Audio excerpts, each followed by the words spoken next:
ഏറ്റവും കൂടുതൽ അപകടം ഉണ്ടാകുന്നതും ഇലക്ട്രിസിറ്റിയിൽ നിന്നാണ്. MCB അല്ലെങ്കിൽ RCCB സെലക്ട് ചെയ്യുമ്പോൾ എന്തൊക്കെ കാര്യങ്ങളാണ് ശ്രദ്ധിക്കേണ്ടതുള്ളത്? കൂടുതൽ നമ്മൾ പറഞ്ഞ് കൺഫ്യൂഷൻ ഉണ്ടാക്കാതെ, കമ്പ്യൂട്ടർ എന്ന് പറയുമ്പോൾ എല്ലാവർക്കും പെട്ടെന്ന് ബേസിക് മോഡൽ ഉണ്ടാവും, പ്രോ ഉണ്ടാവും. അതുപോലെ തന്നെ നമുക്ക് ഇലക്ട്രിക്കലിലും പ്രോ സാധനങ്ങൾ കിട്ടാനുണ്ട്, ക്വാളിറ്റി ഉള്ള സാധനം, പ്രൊജക്ട് ഓറിയന്റഡ്. അപ്പൊ നമ്മളൊരു പ്രൊജക്ട്സിലുള്ള എന്താണ് പ്രത്യേകത?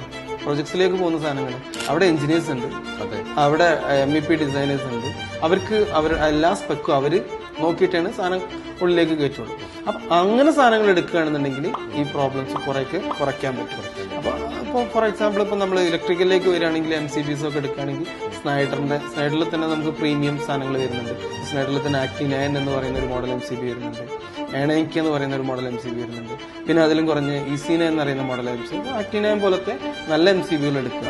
അതേപോലെ തന്നെ ELCB ആണെങ്കിലും RCCB ആണെങ്കിലും ഒക്കെ അങ്ങനെയുള്ള സാധനങ്ങൾ എടുക്കുക. അപ്പോൾ ലെഗ്രാൻഡിലാണെങ്കിലും അതേപോലെ ഉണ്ട്. അതുപോലെ തന്നെ പിന്നെ ഹാവൽസിലാണെങ്കിലും അങ്ങനെ തന്നെ ഉണ്ട്. ഹാവൽസിലാണെങ്കിൽ സ്റ്റഡക്സ് എന്നൊക്കെ പറയുന്ന കുറച്ച് പ്രീമിയം മോഡൽസ് സാധനങ്ങളൊക്കെ വരും. അപ്പം അത്തരം സാധനങ്ങൾ എടുക്കാൻ ശ്രദ്ധിക്കുക.